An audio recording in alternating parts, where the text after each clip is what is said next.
Hi, welcome to this channel. Make a strong foundation of the students. আজকে আমরা করব সরল সুদ কষা কোষে দেখি 2 চ্যাপ্টার নাম্বার 2 ক্লাস 10 এর দশম শ্রেণীর সরল সুদ কষা খুবই গুরুত্বপূর্ণ অঙ্ক মাধ্যমিক পরীক্ষার জন্য বা এমনিতেও এই সব অঙ্কগুলো খুবই গুরুত্বপূর্ণ পরীক্ষার জন্য বা অঙ্ক শেখার জন্য। তো আজকে যে অঙ্কটা করব কোশ্চেন নাম্বার 14। অলরেডি আমরা একই ধরনের বা একই টাইপের অঙ্ক আমরা করেছি কালকে কোশ্চেন নাম্বার 13। তো এইটাও একই টাইপের অঙ্ক, শুধু একটু আলাদা লাস্টের দিকে। তবু আমি অঙ্কটা করছি বা করার চেষ্টা করছি, তোমরা দেখো তোমরা যদি বুঝতে পারছো কি না।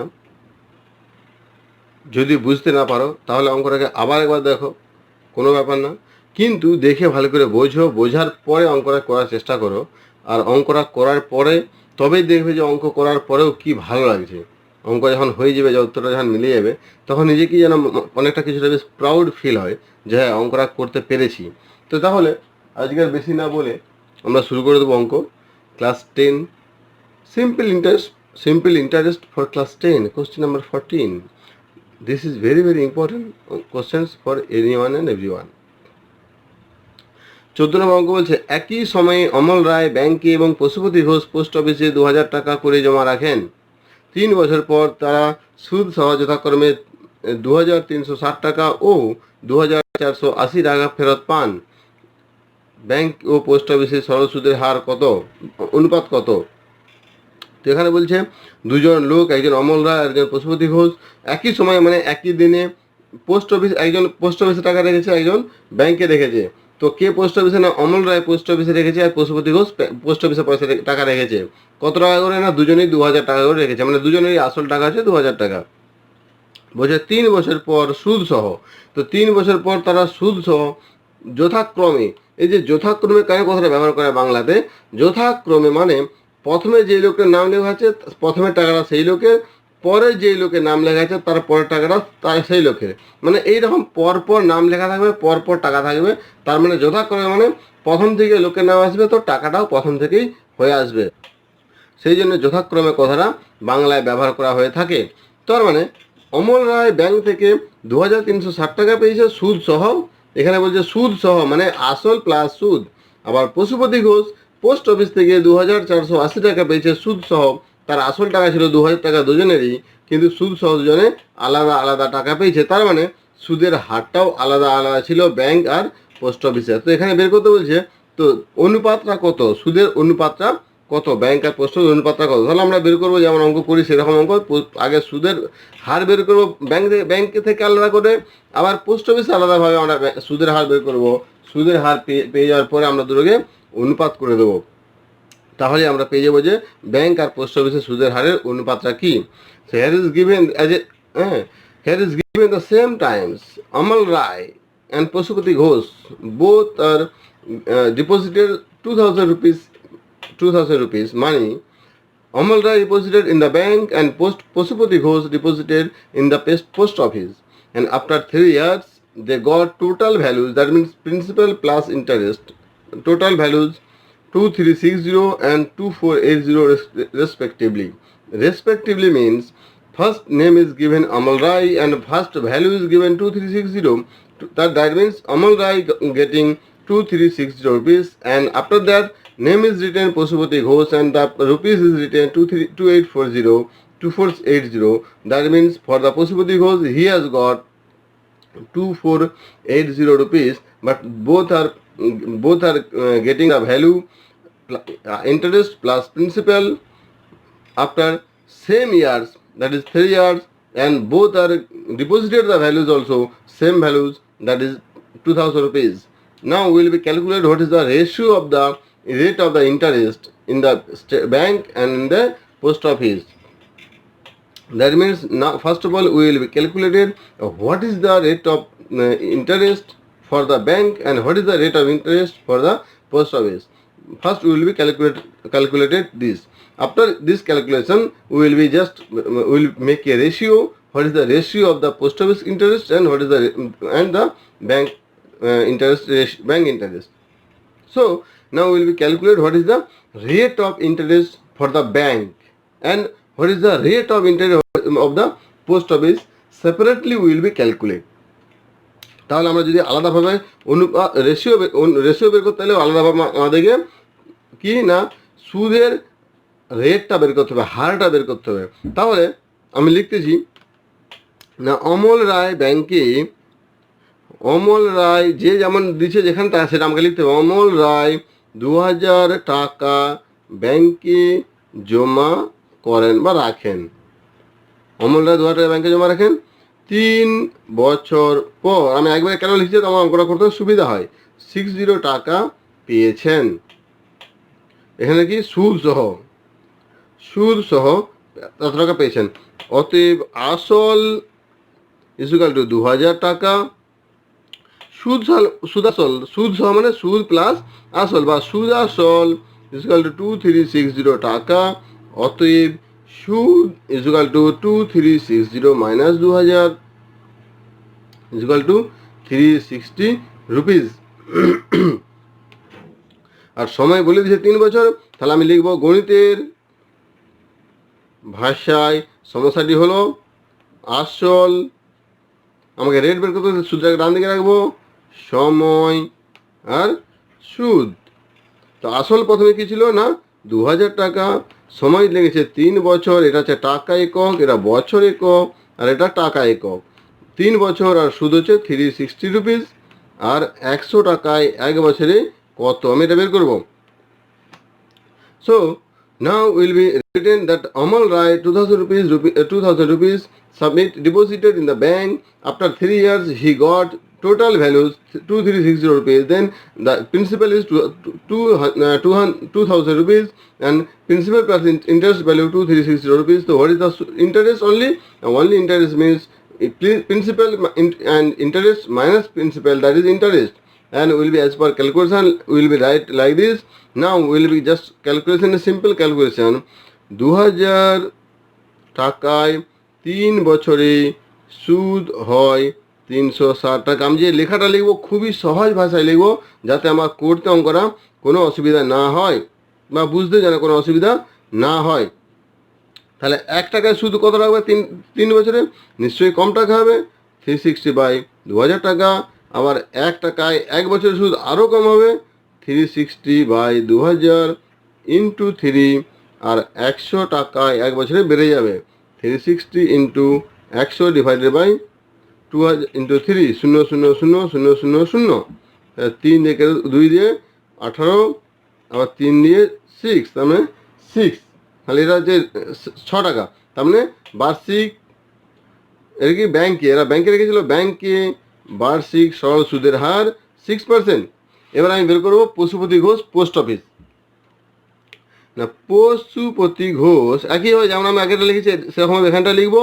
পশুপতি ঘোষ 2000 টাকা ব্যাংকে জমা করেন, 3 বছর পর তিনি 2480 টাকা সুদ সহ পান। অতএব আসল, এটা পোস্ট এটা কিন্তু পোস্ট অফিস, তাহলে আসল ইজ ইকুয়াল টু 2000 টাকা, সুদ আসল ইজ ইকুয়াল টু 2480 টাকা। অতএব সুদ, এটা সুদ আসল থেকে আমাকে আসলটা মাইনাস করে দিতে হবে, মাইনাস 2000 ইজ ইকুয়াল টু 480 টাকা। আমি এগুলো এই চিহ্নগুলো দিয়ে আছে এখানে, তোমরা সব টাকা লিখবে 480 টাকা। তো একই হবে গণিতের ভাষায় সমস্যাটি হলো, আমি একইভাবে লিখবো আসল, সময়, সুদ, এটা টাকা, এটা বছর, এটা টাকা। তাহলে আসল এখানে 2000 টাকা, সময় হচ্ছে 3 বছর, সুদ 480, তাহলে 100 টাকা হলে 1 বছরে কত হবে। আমি এখানে ক্যালকুলেশন করবো, যেমন ক্যালকুলেশন করি, যেমন আগেটা লিখেছি 2000 টাকায় 3 বছরের সুদ হয় 480 টাকা। তাহলে 1 টাকায় 3 বছরের সুদ নিশ্চয়ই কমে যাবে, আবার 1 টাকায় 1 বছরের সুদ আরও কমে যাবে, 480 বাই 2000 ইন্টু 3। আর 100 টাকায় যেহেতু আসলটা বেড়ে গেল, তাহলে সুদের হারটা বেড়ে যাবে, 480 ইন্টু 100 ডিভাইডেড বাই 2000 ইন্টু 3। 3টে শূন্য কেটে গেল, এখানে 3টে শূন্য কেটে গেল, তাহলে এটা 24 দুগুণ 48, 3 8 24, মানে 8। এখানে লিখব না পোস্ট অফিসে বার্ষিক সরল সুদের হার 8%। তাহলে আমি এখান থেকে পেয়েছি বার্ষিক সরল সুদের হার 6% ব্যাংকে, এটা হচ্ছে ব্যাংক আর এটা হচ্ছে পোস্ট অফিস। সরল সুদের হার 8%।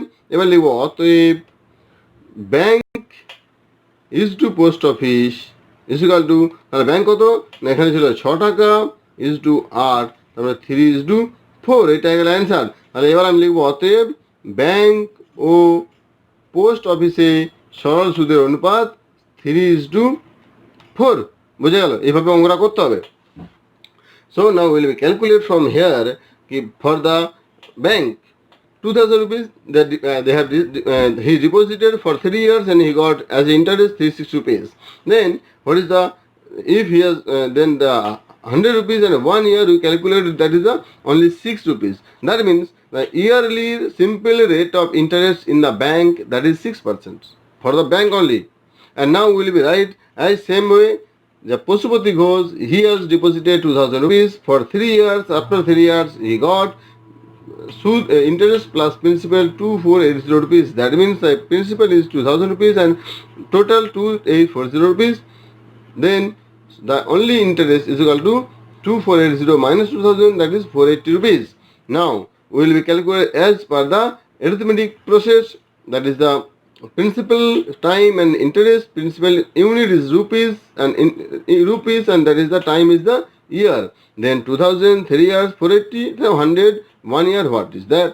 Now we calculated 2,000 rupees for the 2,000 rupees deposited after 3 years, the interest is 480 rupees. Then for the 1 rupees for the 3 years, 1 rupees 1 year and 100 rupees 1 year, we got 8 rupees. That means simple interest rate of the post office, that is 8%. Now we will calculate the what is the ratio, and ratio of the interest for the bank and post office. That means bank is to post office is equal to 6:8, because from the bank he got 6%, and from the interest he got 8%. That means 3:4. This is the answer. This is a simple way to calculate the simple interest mathematical answer. There is no any hesitation for the calculation. First of all, you have to be think about the numerical. First of all, you have to be think, you have to be what is written in that mathematics. What is the written? You have to be growing up yourself only. Then only you can understand what is written is there. After, if you can understand from the written only, you can do this full numerical only. Okay, now we will go for the next question number 15. তাহলে তোমাদেরকে এইভাবে অঙ্কগুলো কিন্তু করতে হবে। অঙ্কগুলো খুবই সহজ অঙ্ক, আর কিন্তু তবু খুবই গুরুত্বপূর্ণ অঙ্ক। অঙ্কগুলো কিন্তু করতেই হবে, এইভাবেই করতে হবে। আমরা চলে যাবো পরের অঙ্ক, কোশ্চেন নাম্বার 15। না, 15 নম্বর অঙ্ক থেকে খুব একটা কঠিন অঙ্ক নয়, খুবই সহজ অঙ্ক। বলছে একটি তাঁত সমবায় সমিতি যন্ত্রচালিত তাঁতে তাঁত ক্রয় করার সময় 15,000 টাকা ধার করে। 5 বছর পরে সেই ধার শোধ করতে সমিতিকে 22,125 টাকা ধার দিতে হয়। ব্যাংকের বার্ষিক সুদের হার। খুবই ইম্পর্টেন্ট, খুবই ইজি অঙ্ক। না, সে এত টাকা ক্রয় করেছিল, তার মানে এই টাকাটা তার আসল টাকা ছিল, সেই টাকাটা দিয়েছে মোট, তার মানে এখানে সে সুদাসল এত টাকা জমা দিয়েছে।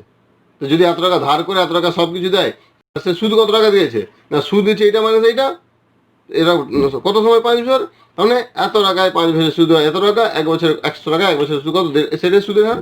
That is a very important, very easy অঙ্ক। A machine is brought for the machine broughting purpose. One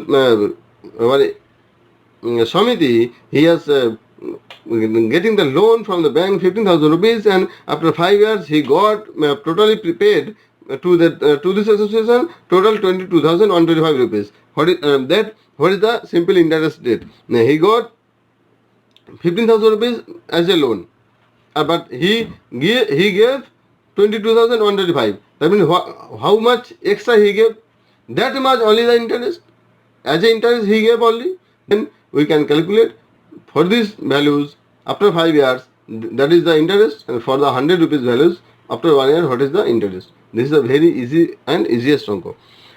তো নাও, তো এখানে আমি কি লিখব না, তাঁত ক্রয় করার সময়, তাঁত ক্রয় করার সময় ধার নেন কত টাকা? না, 15,000 টাকা।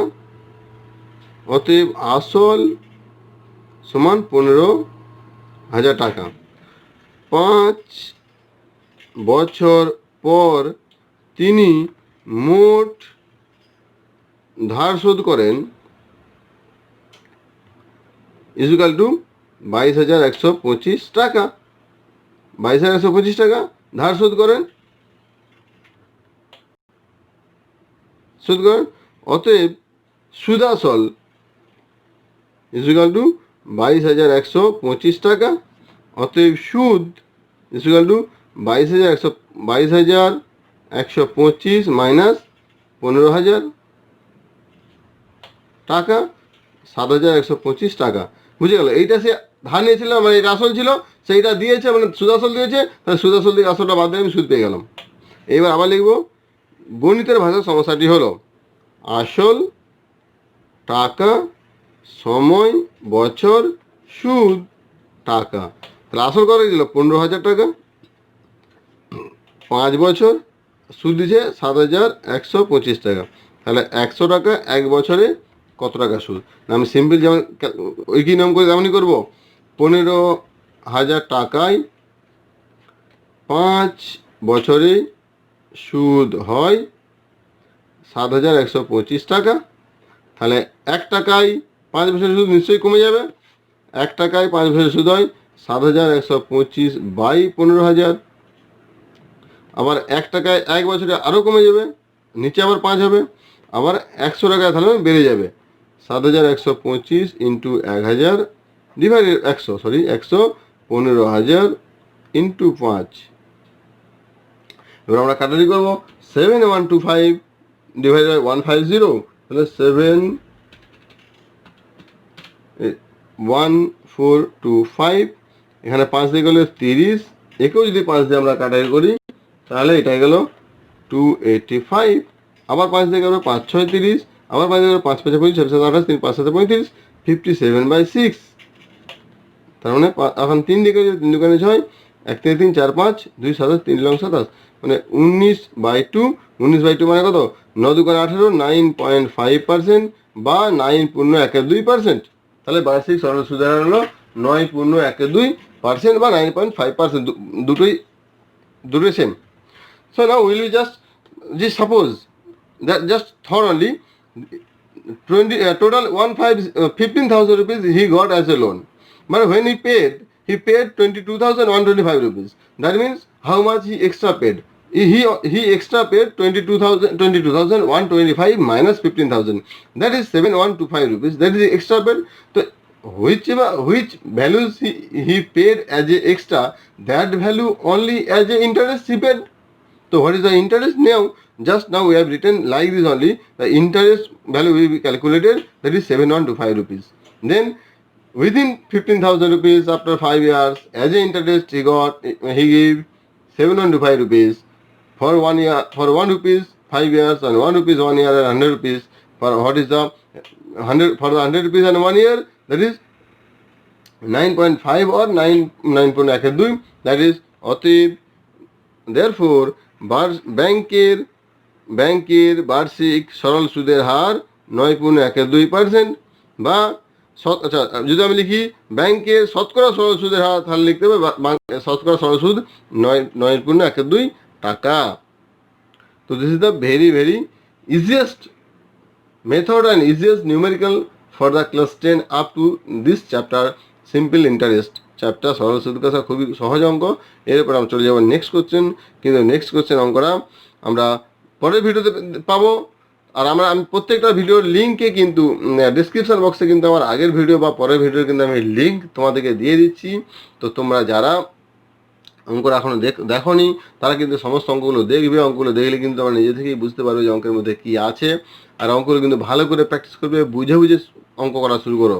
ধীরে ধীরে অঙ্ক শুরু করে দেখবে within 5 months, within 6 months total 10-এর অঙ্ক তোমরা করতে পারো। পার ডে যদি একটা করেও তোমরা ভিডিও দেখো, মাত্র 2 বা 3টে অঙ্ক করে দেখতে পাবে। কিন্তু সেই 2 বা 3টে অঙ্কই ভালো করে যদি দেখো, তারপরে যদি তোমরা 2বার করে নাও, সেই অঙ্ক কখনোই ভুলবে না। আর যদি তারপরেও পরের বারে প্র্যাকটিসের সময় যদি কখনো প্রবলেম হয়, কোনো জায়গায় প্রবলেম হয়, তাহলে তোমাদের খাতাতে অঙ্ক করা থাকবে।